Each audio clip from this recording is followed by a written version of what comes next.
Episode 7. What do I want? Up until I was about 40, I assumed that the reason I was hired for a job was because I had skills and experience that proved that I would be good at doing that job.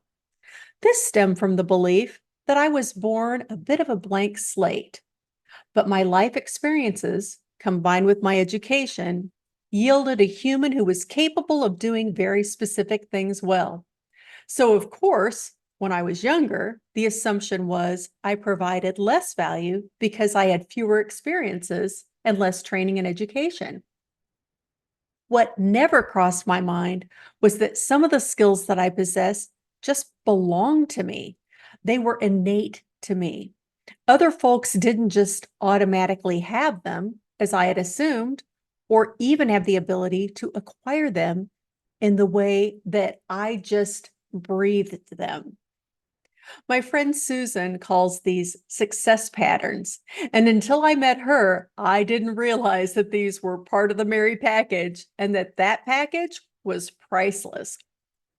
Before she retired, Susan used to hold 3-day seminars to help folks identify their success patterns, and I was lucky enough to attend one. On day one, Susan asked us to imagine what work would look like if it weren't hard. Hold up. First, what?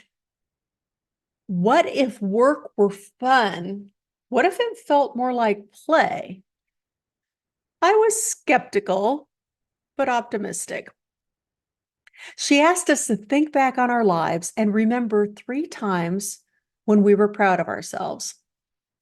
One time when we were a child, another midlife, and finally a more recent example. She asked us what we remembered doing for fun, for play, and she asked us what we knew we were good at. What am I good at? She urged us to brag, to be puffy, totally counterintuitive to how I was raised. I'm guessing I'm not the only one. At the end of that day, we were asked to share what we were good at with other members of the group. I remember sharing that I knew people hired me because I got things done. I could organize and manage projects. I could manage teams. I could work within any budget and most timelines. But that's about all I could come up with. The other 8 people in the class had heard me sharing stories all day in a variety of settings. Susan chimed in. What about when you said that you get what you want? Oh, yeah, that's true. I shrugged. I kind of took that for granted, to be honest. The room nodded. Eric asked, what about the part where you said people are attracted to you? Oh, yeah. It's always been that way. People tell me everything. I can walk out of a grocery store and tell you the cashier's life story. Eric, who worked for the Red Cross at the time, surprised me when he said, I'd hire you as a fundraiser. I was shocked and a little scared, but it did make sense that if I attracted people and I got what I want, wouldn't people give me money? Sidebar, isn't it interesting that I was taught, as many of us are at an early age, that I can't really be my whole self when I show up in the world because it's too dangerous, because people wouldn't like me, let alone hire me. And yet I was hearing that, in fact, the opposite was true. I didn't totally believe these were my success patterns at the time, and I didn't want to get them wrong. Perfectionism, that's a thing. But I was open to the possibility that this could be right. I mean, these complete strangers were able to identify these success patterns after spending a day with me. How could it not be true? And if I'm that powerful, then answering the question, what do I want, is really important.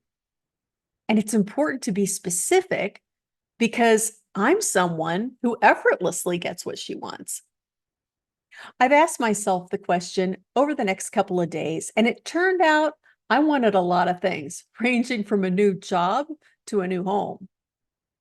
At the time, what I wanted seemed almost impossible. And I'm still in awe that I was able to manifest multiple job offers within 3 months after finishing the class. And we sold our suburban home and moved downtown to the loft of our dreams 2 years later. So here I am again, a dozen years later, asking myself, what do I want now? Off the top of my head, here's what I've come up with. I want ease. That's the feeling I want. I want ease. I want a strong, healthy body. I want to do meaningful work. Nah, that's not quite right. Work's not the word. I don't want to work. Work sounds hard. I want to do something meaningful. Maybe that's it. I don't know. I want deeper connections with my family and friends. I want a new wardrobe that reflects my new lifestyle. So I'm going to sit with these 5 things and see which ones I want and which ones don't really blow my skirt up. And maybe there are others I haven't even thought of yet. And I'm going to ask myself, what's the feeling that I want these to give me? Because I think that's where it's at. Ease might actually be at the core of what I want. That's it for this week. Join me next week when I talk about sitting with this discomfort that I've chosen and how I remind myself that that's a gift. Have you ever stopped to ask yourself, what do I want? What'd you come up with? Drop a comment. Thank you so much for listening. If you enjoy this podcast, please share it with a friend. I'll see you next week.